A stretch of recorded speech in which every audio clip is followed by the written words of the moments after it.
Hola a todos, bienvenidos a Elemental. Mi nombre es Pedro y estoy acá con Santiago. Hola, hola. Y el día de hoy nos toca El obstáculo es el camino de... Nuestro amigo Ryan Holiday. Ryan Holiday es un periodista que se hizo famoso al principio porque trabajaba para varias empresas de marketing y que sacó algunos libros relacionados con marketing propiamente tal. Y se hizo relativamente famoso en esa altura, pero lo que lo lanzó un poco al estrellato es que este autor encontró un nicho, particularmente en lo que se conoce como la filosofía estoica, que es un tipo de pensamiento, filosofía de la Grecia antigua, Grecia, Roma... más o menos 500 antes de Cristo, un poquitito antes, y que algunos emperadores romanos, sobre todo Marco Aurelio, que es el más famosillo, tomó y fue puliendo y todo. Entonces, este autor en particular ha sacado muchos libros sobre estoicismo. Este es uno de ellos que recolecta una de las virtudes del estoicismo y las empieza a paquetizar de una manera más moderna. Sí, porque como toda filosofía, especialmente las más antiguas, siempre es un tema de, ok, vas, lees la fuente original, entiendes la idea, pero también no puedes quedarte simplemente con la idea en su contexto original. También tienes que hacer el trabajo de recontextualizarlo y ver si todavía hace sentido. Entonces él se dedicaba mucho a eso y es como yo diría como de las figuras estoicas modernas. Teóricamente no sé es como si- una especie de filósofo. Eso te iba a preguntar, porque él ha escrito como Me da la impresión de que sus libros son mucho de... lo que estudió. Sí, de repaquetizar un poco el estoicismo Sí. antiguo. No siento que sea un filósofo moderno con una filosofía tan propia. Sí, porque creo que hay espacio. Creo que el estoicismo se puede, entre comillas, como modernizar o reinterpretar en la modernidad. Porque también pasa dentro como del mismo nicho de Ryan Holiday. También hay mucha gente que también toma el estoicismo y también lo repaquetiza con otras formas. Y varias que tengo que decir que no me gustan, que encuentro que son mucho de esto que hemos hablado otras veces de como psicología tóxica.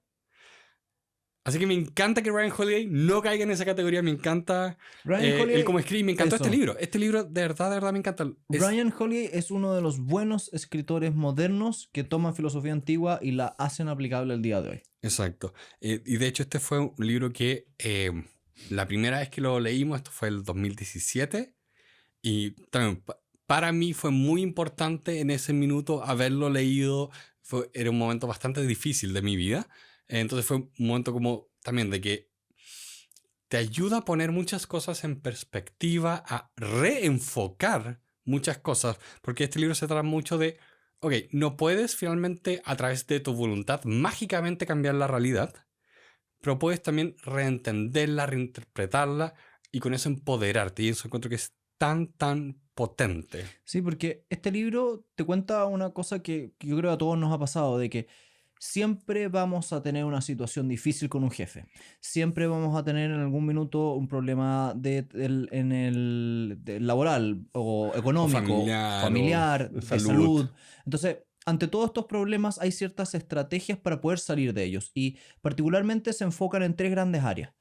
La percepción de ese problema, la acción que tú haces cuando tienes ese problema y la voluntad que lleva a seguir creciendo más adelante. Entonces, un poco este libro explora las estrategias para tratar los problemas que todos tenemos a la luz de la ley del estoicismo antiguo. Como filosofía, sí.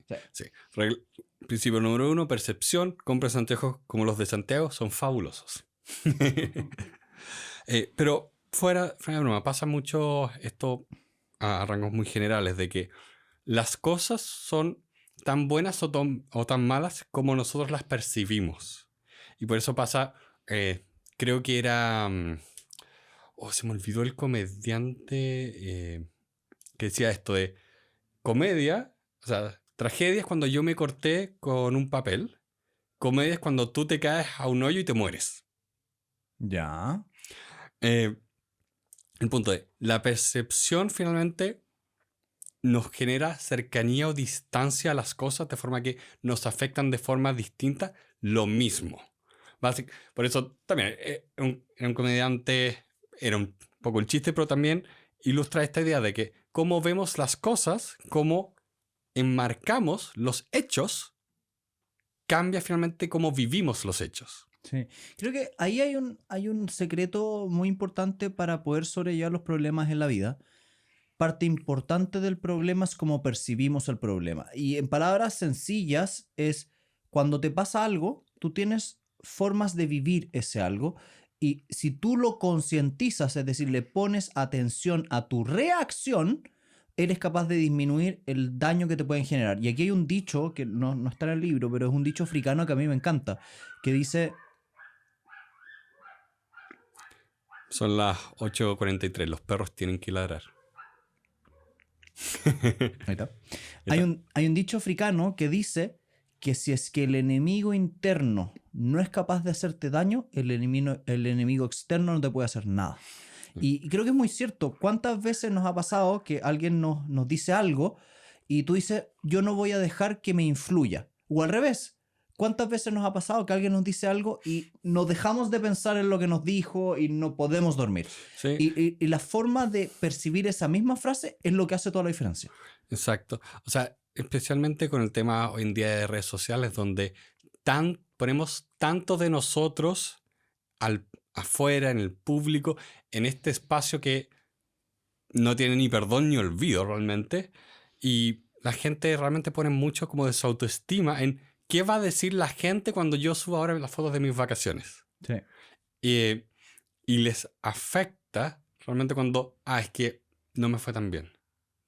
Tantos likes. Y es como, ¿pero por qué? ¿Por qué estás percibiendo esto de esta forma tan negativa? Entonces ahí hay que hacerse finalmente consciente de cómo nuestra percepción va a afectar cómo vivimos esta realidad.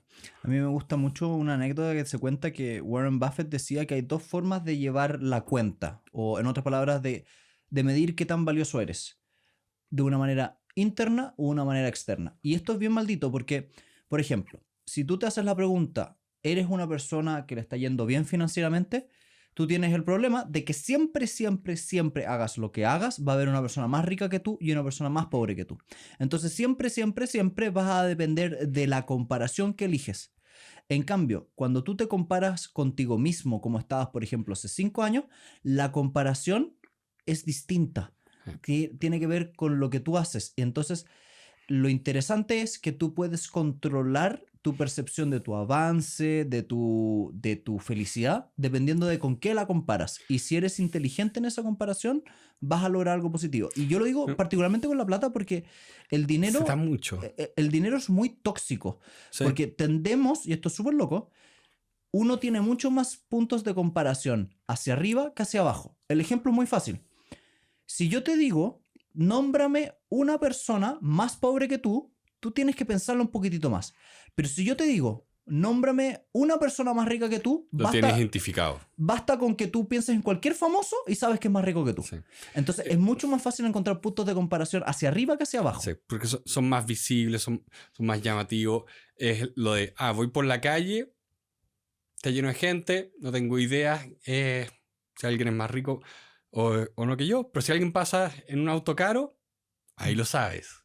Entonces te revela esa información. Y de hecho, antes de dejarte, disculpa, que hiciste que me acordara del podcast de, creo que se llama Michael Lewis, el autor de ¿Sí? The Big Short, que en uno de sus podcasts entrevistaba a una persona que básicamente había hablado con todos los banqueros culpables de la crisis del 2008. Y decía algo muy loco, que todos estos, estamos hablando de todos los gerentes de estos bancos que quebraron, decían como, ok, ya no fue mal, pero tú no me puedes venir a bajar el sueldo, yo no valgo menos que esto, no me puedes decir que valgo menos de esto. Y tú piensas que loco, tú eres responsable de una crisis financiera mundial y me estás diciendo que no quieres que te bajen el sueldo porque tú no vales menos. Como de loco encuentro, me hace mucho ruido. Me acuerdo que fue de esos momentos donde estaba escuchando la historia en el podcast y como que tuve que parar y contemplar el universo. Pedro Style. Algo. Pucha, si no están viendo, si nos están escuchando en Spotify, ¿No vieron mi cara? los llamo a ver YouTube y vean estas caras que pone Pedro en estas situaciones. Son muy específicas. Lo verdad es que, como Santiago me conoce por muchos años, las conoce. Yo no tengo que mirarlo, yo sé la cara que está haciendo. Sí. Y lo más divertido fue hace no mucho que yo estaba en el mall y de repente fue como, me siento observado.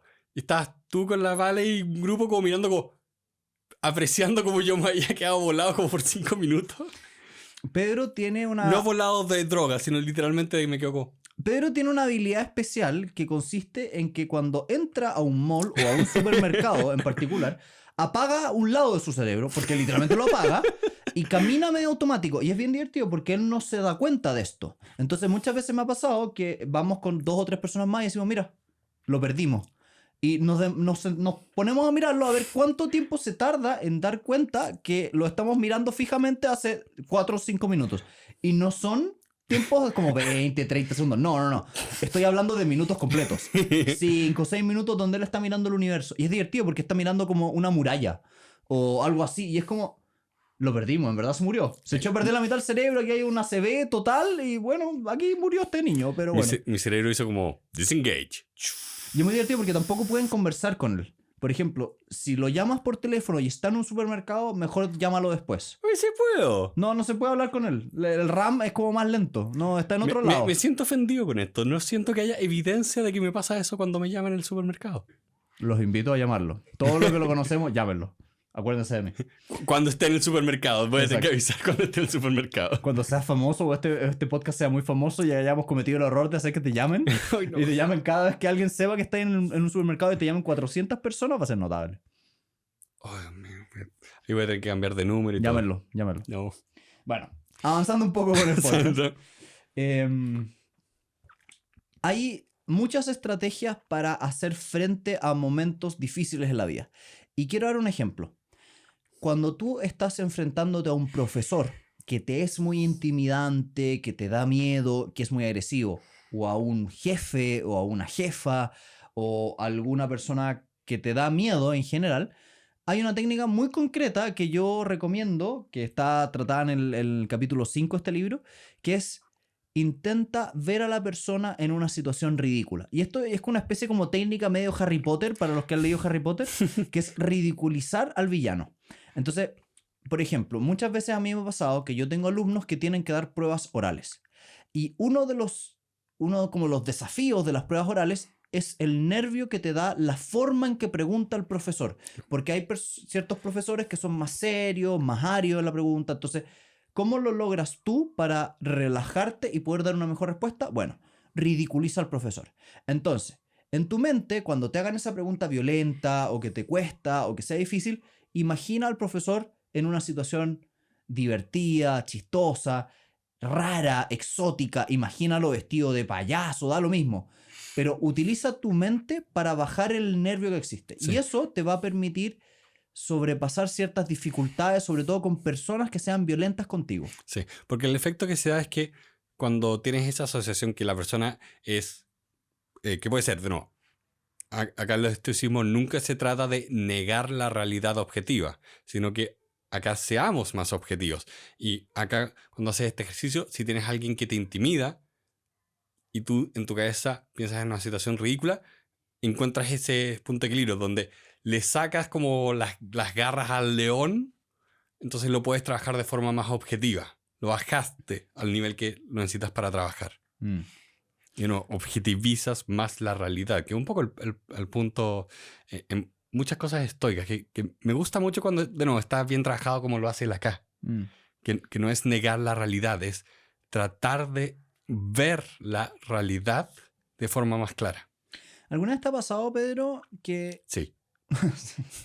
¿Alguna vez te ha pasado que, por ejemplo, estás en la noche, te estás acostando y te cuesta quedarte dormido? No por algo que ha pasado, sino por algo que puede llegar a pasar en el futuro. Hola, chunté. Es muy habitual, ocurre siempre. Y una de las técnicas para trabajar eso, que a mí me encantan, es hacerte la siguiente pregunta. Hoy, en este minuto, a esta hora de la noche, en esta cama, ¿hay algo que yo físicamente pueda hacer para cambiar ese hipotético resultado en el futuro? En otras palabras, mañana tengo una reunión muy importante. Me tiene súper nervioso, no me puedo quedar dormido. Pero hazte la pregunta. ¿Hay algún mail? ¿Puedes llamar a alguien? ¿Puedes levantarte? ¿Puedes hacer algo que cambie esa reunión que viene? Probablemente la respuesta en muchos casos va a ser no. Y esa respuesta interna te va a bajar la ansiedad y te va a permitir dormir mejor. Sí. Y también ahí te puedes hacer, como, complementando un poco eso, la pregunta de, ok, ¿qué es un poco lo más importante que yo debería estar haciendo en este momento? Porque pensando en esa situación me acordé también muchas veces en la época universitaria, que era como, "Ah, la prueba es mañana, la prueba es mañana. Quizás debería estudiar más. Y son las 11 de la noche, la prueba es a las 8. Y estás como, no, ahora lo más importante que tengo que hacer para rendir una buena prueba es estar despierto durante la prueba, así que tengo que dormirme ahora. Entonces también, a veces nuestro cerebro tiende como a llenar el buzón de tareas por hacer.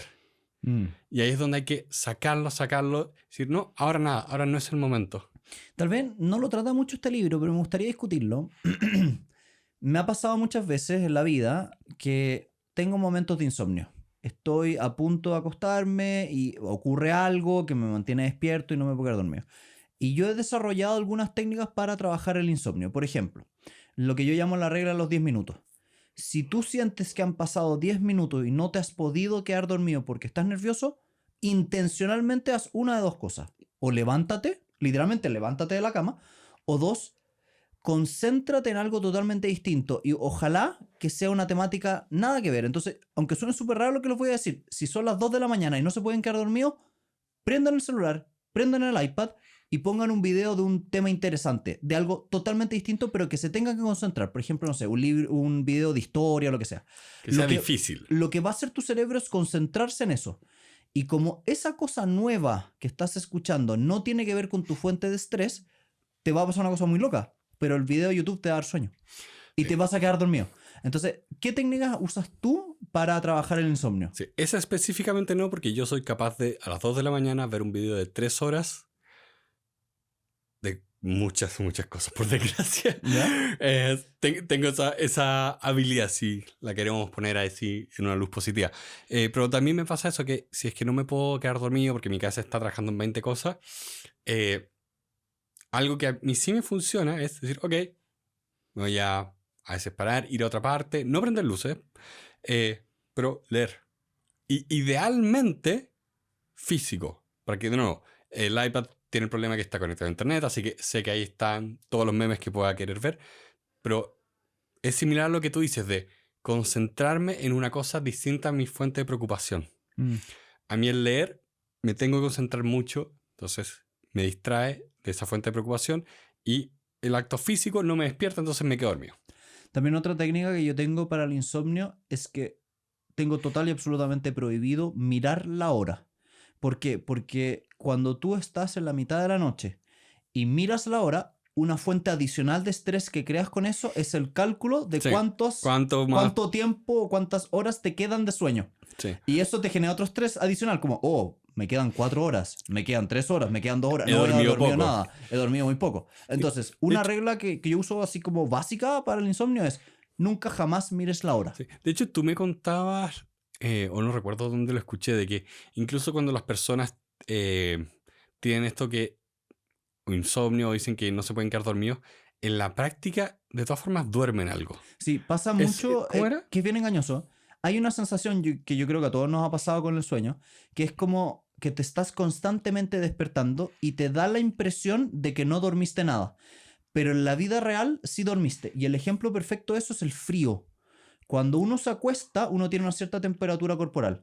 Pero cuando uno se empieza a quedar dormido, baja la temperatura corporal. Sí. Entonces, cuando uno está en este estado semi de vigilia, te da más frío porque efectivamente dormiste un poquitito, pero como estás con este micro despertares, te da la impresión de que no dormiste nunca. Entonces, si ustedes están en la noche y de repente se empiezan a dar cuenta que se están tapando, es que a pesar de que creen que no están durmiendo, sí están durmiendo.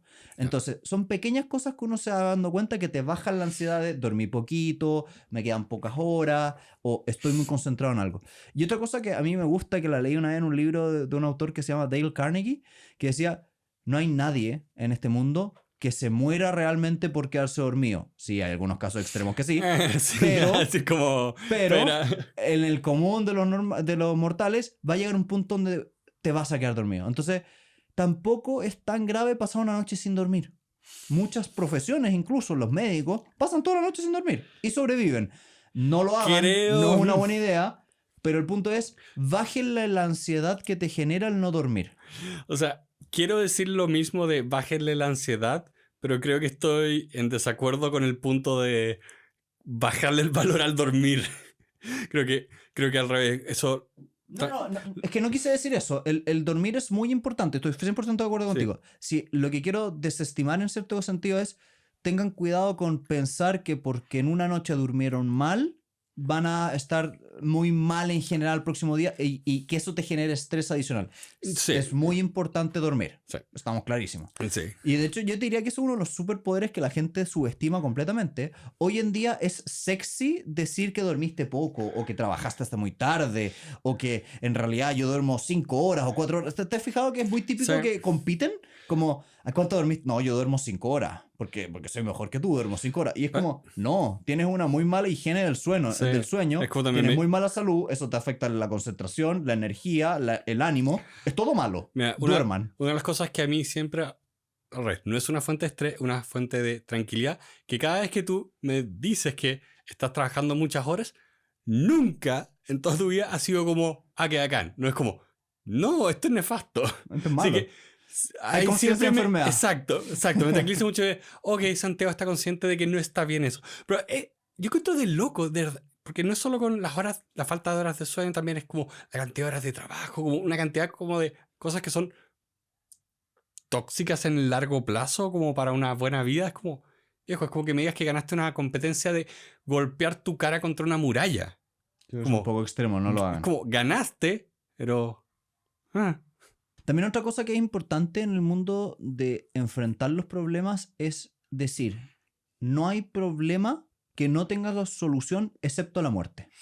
Onda, literalmente todas las cosas que te ocurren en la vida de una u otra forma se pueden solucionar, le puedes dar una vuelta y tienes Sí. que seguir buscando hasta encontrarla.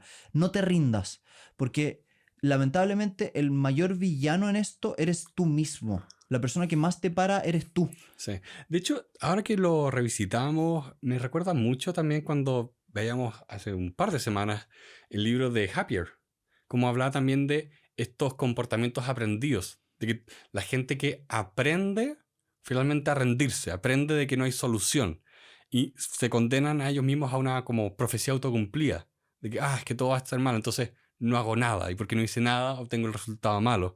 Acá también nosotros partíamos con este tema de percepción y después nos movemos a esto de acción porque tenemos que empoderarnos a que incluso si tenemos un problema grave y la solución no nos gusta, porque puede ser muy cara para nosotros, ya sea en desgaste emocional, económico, tenemos que dejar muchas cosas que apreciamos atrás, incluso ahí podemos tomar acciones. Y encuentro que si bien no es un escenario ideal, todas las historias que hemos visto que surgen de situaciones de crisis, por ejemplo, toda la crisis de los refugiados de Siria, la guerra de Ucrania, todas las historias de la gente que persevera y como también toma acciones en su vida, a pesar de que no, los costos son gigantes y las situaciones son extremas, todavía logran salir adelante. ¿Sabes qué me pasa con este libro, Pedro? Y me siento como medio impotente. Es que este libro, una de las grandes gracias que tiene es que tiene un montón de citas. Sí. Que cuenta historias y citas y a partir de eso construye el lenguaje. Y me Qué cuesta gran frase mucho, construir lenguaje. me cuesta mucho ahora en este podcast como Transmitirlo. transmitir lo mucho que me gustó este libro cuando Sí. yo estaba pasando por un mal momento y lo motivacional que es, porque lo que estamos diciendo es un resumen de algunas ideas, pero muchas veces son las imágenes, las historias, las citas que él tira que son las más valiosas. Entonces, como que siento que estoy medio como insatisfecho con que no le estamos haciendo justicia a lo bueno que es este libro. Sí, a mí me pasa mucho, no con este libro, pero en general, yo siempre tengo como este miedo al consejo vacío, a la motivación vacía, pero eso, bueno, es un miedo mío que, porque tengo esa obsesión, pero incluso con ese miedo que yo tengo, también reconozco de que es fundamental también buscar esas cosas que nos dan motivación, de tener ese optimismo ante los desafíos. Y encuentro tan bueno este libro porque también me llena de ese optimismo que yo por ejemplo, tú siempre nos cuentas de que, oye, veo charlas motivacionales, pongo videos motivacionales, y un momento me mandaste la playlist y no tuvo ningún efecto en mí. No es mi, no, No es tu no, estilo. no es mi estilo, no me puedo llenar de energía con esas cosas. Mira, ¿por qué? Quizá lo racionalizo mucho. Entonces me pasa también que cuando veo estas cosas, este libro y este tipo de libros me gustan porque me recuerdan que si bien a veces existe como la positividad tóxica, el optimismo vacío, el inflarse el pecho cuando no tienes nada con que respaldarte, el hecho de que exista eso no quita que efectivamente exista la positividad real, el optimismo real, el empoderamiento real, y que efectivamente puedes encontrar consejos buenos sobre esto, y que te puedes llenar de esa energía de vamos que yo puedo. ¿Sabes qué? Ese creo que es un punto bien interesante que si bien en el mundo, como tú dices, hay muchos consejos de tú puedes, lo vas a lograr, basta con que pongas una mentalidad positiva y que muchas veces están vacíos de contenido, a la vez, como tú muy bien dices, hay personas o frases o charlas que sí tienen un contenido de verdad y que te toca. ¿Y por qué quiero decir eso? Porque en la vida muchas veces, o no sé si a ti te pasa, pero hay momentos donde una frase que alguien dijo, un video que viste, un libro que leíste, era lo que necesitabas Sí, para salir adelante. Entonces, yo creo que los medios que hay para motivarse son infinitos y tienes que encontrar los tuyos propios porque en cierto sentido todos vamos a pasar montones de problemas en la vida en general y qué rico es encontrar ese medio que a ti te entusiasma. sí, porque tú necesitas finalmente ese entusiasmo para persistir en tus esfuerzos, para seguir adelante, y también a veces cuando no funcionan las cosas, ok, esto no funcionó, ¿cómo lo podemos tratar de forma distinta? La típica frase que se usa en el emprendimiento es iterar, iterar, iterar. A ver, ¿cómo puedo iterar? Pero todas esas cosas, todas esas acciones requieren finalmente también este combustible emocional. Entonces van siempre de la mano de la motivación y la acción. Ahora, este libro en particular yo te diría que tiene mucho de libro como de charla motivacional. Sí, Es un libro que si tú miras las frases aisladas, te da la impresión de un video motivacional de estos de YouTube. o sea, Entonces, no hay nada como una frase fuera de contexto para simplificar un problema de forma que pierda todo su valor. ahora, yo te voy a ser sincero. A mí personalmente me funciona muy bien y me encanta el ver charlas motivacionales y sobre todo charlas motivacionales que tengan una historia. Me gustan mucho las cuando un autor te cuenta, mira, me pasó esto otro, lo pasé muy mal y me responsabilicé y subí, no sé qué. ¿Y por qué te lo digo? Porque en la vida yo he usado esas charlas, he usado esas anécdotas para ayudar a las personas a salir adelante. Y déjame darte un ejemplo muy concreto. Hace como un mes y medio atrás, yo estaba conversando con una persona que había tenido un problema amoroso. Entonces tomamos la decisión de salir a caminar a la cuadra, etc. Y una de las cosas que estaba sintiendo esta persona era que se estaba llevando toda la carga de la relación sí misma. Ella era la única que estaba llevando esta como dificultad. Y yo le contaba una anécdota que encontré notable, que es de un autor norteamericano que se llama Les Brown y que cuenta la siguiente historia. Les Brown era un afroamericano chico de 5 o 6 años que era un lugar muy vulnerable. Y lo que le pasaba a él era que, como era un lugar muy pobre, no tenía opciones de comprar el arroz o las legumbres, etcétera, por kilo. Por lo tanto, lo que hacía era comprar a granel. Entonces, normalmente la mamá, que era madre soltera, le decía, por favor, anda a la esquina y compra 300 gramos de arroz. Y volvía. Entonces, este niño, como era muy pobre, estaba acostumbrado a ir a comprar y volver y todas las cosas, empezó a hacer esta rutina tradicionalmente. Y habían unos niños del barrio que lo empezaron a ver y decidieron hacerle bullying. Y se reían de él. Ah, mira, iba el niñito pobre, etc. Y la historia es muy buena porque cuenta que en una oportunidad iba caminando, compró los granos de arroz y volvía con las bolsitas en las manos. Y cuando venía llegando a la casa, los niños del barrio salieron a hacerle bullying. Y en esta oportunidad empezaron a hacerle un bullying más violento. Lo empezaron a empujar, le empezaron a pegar, se empezaron a reír de él. Tanto es así que lo empujaron y se cayó. Y él, con las bolsas en las manos del arroz y las legumbres, las abrazó fuertemente y se quedó en el piso mientras los niños, abusadores, le empezaban a pegar. y lo pateaban. Y este niño, ante esta situación, lo que hizo, su reacción innata fue guardar la comida, guardar la comida, guardar la comida. Y la mamá, que lo estaba viendo desde la ventana, desde arriba, le grita: bota las cosas, levántate y defiéndete por ti mismo. Y este niño botó las cosas, se levantó y paró el bullying. Y lo interesante de la historia era que él decía: esto a mí me mostró que muchas veces en la vida cargamos con bolsas ajenas, con responsabilidades que no eran del niño. El niño no era responsable de comprar ese arroz, pero sí era responsable de cómo lo trataban a él, de cómo abusaba él, y literalmente parar al abusador. Entonces, a mí me sirvió esta historia motivacional que encontré maravillosa para contarle justo a esta pareja, a esta persona que estaba viendo un problema de pareja, como ella tenía que en algún punto decir: yo no me tengo que seguir haciendo cargo de los problemas ajenos, tengo que pelear por mí mismo, por cómo estoy yo, cómo me siento yo, cómo vivo la vida. Entonces, las historias motivacionales sirven, y sirven muchísimo. Y este tipo de libros tiene esa gracia de que te cuenta estas historias. Sí, es que también creo que se escapa un poco del libro, pero las historias en sí, o sea, son herramientas fundamentales para los seres humanos, o sea, porque nos motivan, porque aprendemos de ellas, o sea, una buena charla finalmente es una buena historia. Sí. Y de ahí es donde nosotros finalmente después aprendemos. Me emocioné. Estuvo bueno. Vamos con Will y terminamos. Ya, pues. ¿Cachai? Que es difícil. Este libro es difícil Este libro es difícil. Este libro es difícil de narrar en un podcast. Sí, mencionémoslo porque creo que es importante. Entonces, ahora vamos a avanzar un poco, pero queremos hacer como un poco una pausa, porque este es un libro que, si bien tiene 3 partes: percepción, acción, voluntad, también tiene como 32 capítulos.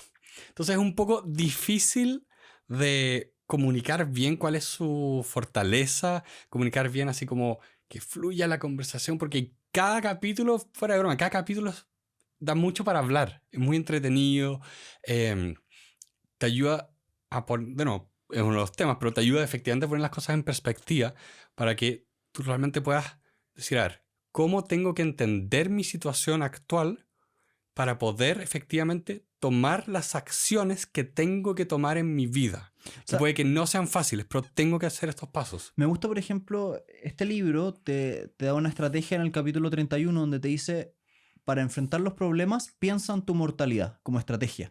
Y lo encontré muy buena porque ¿cuántas veces en la vida estamos muy estresados porque viene una situación difícil, o que tienes una prueba, o que tienes que hacer una presentación en la oficina, o que vas a tener una reunión con un cliente y estás extremadamente estresado? Pero de repente, si tú te pones a pensar: chuta, pero si yo me muriera en 2 días más, ¿esto que estoy viviendo es realmente grave? Sí. ¿Es realmente algo que voy a recordar en mis últimos momentos?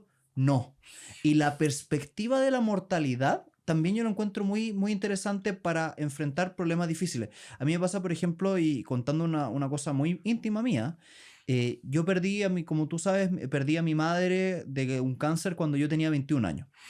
¿Lo Y habíamos muchas mencionado acá veces, antes? sí, lo hemos mencionado, Claro, creo que lo hemos mencionado. Bueno, no es secreto. Y muchas veces me ha pasado que estoy viviendo un momento difícil y digo: espérate, ¿es esto tan difícil como cuando la perdí a ella?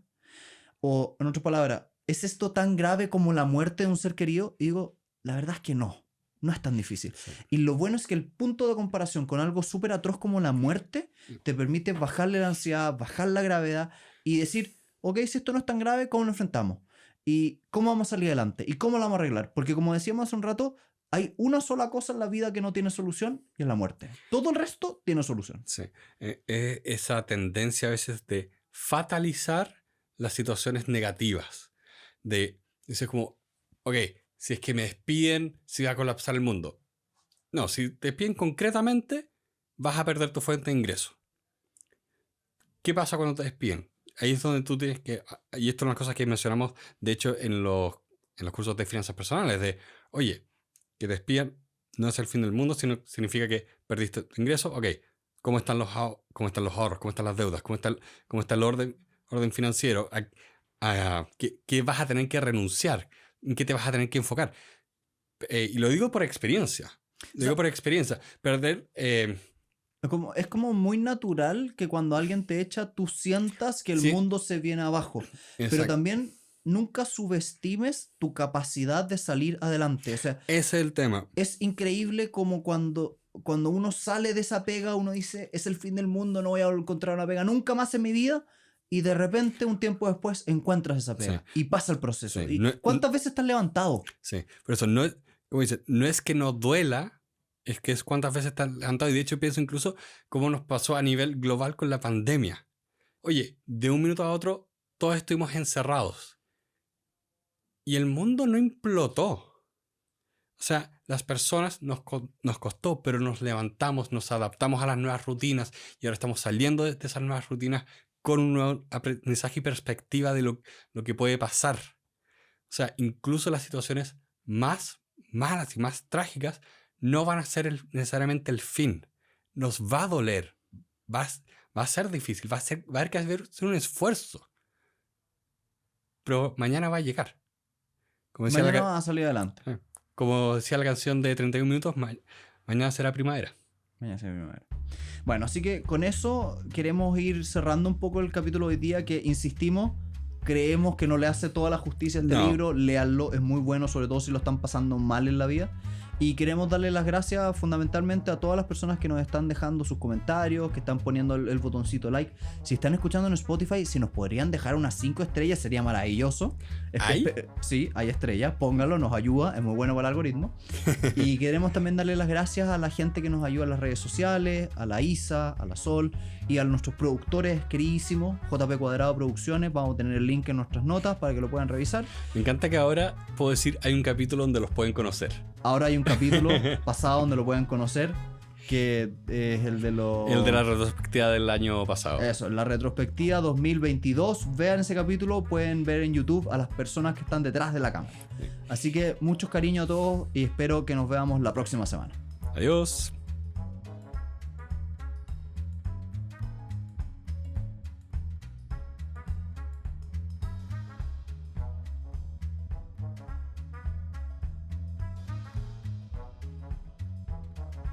Adelante, por favor. O un podcast que escuchaba que por un momento subieron como el especial de mimos. ¿Tú sabes que la H tiene un segmento de puros mimos?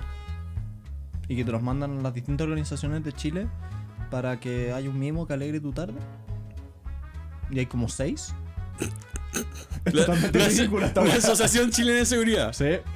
La Vale contrató a uno Alegra. porque no, fue un mimo a hacer una presentación y la Vale dijo, bueno, perfecto, y el mimo venía al día siguiente. Y llamó porque el mimo no podía. Y dijo, no se preocupe, le vamos a mandar el otro mimo. Y ahí se dio cuenta que había más de un mimo. No te creo, no. Es una gran historia. Sí, es verdad. Ok, mi historia no puede superar eso ya. Vamos a partir.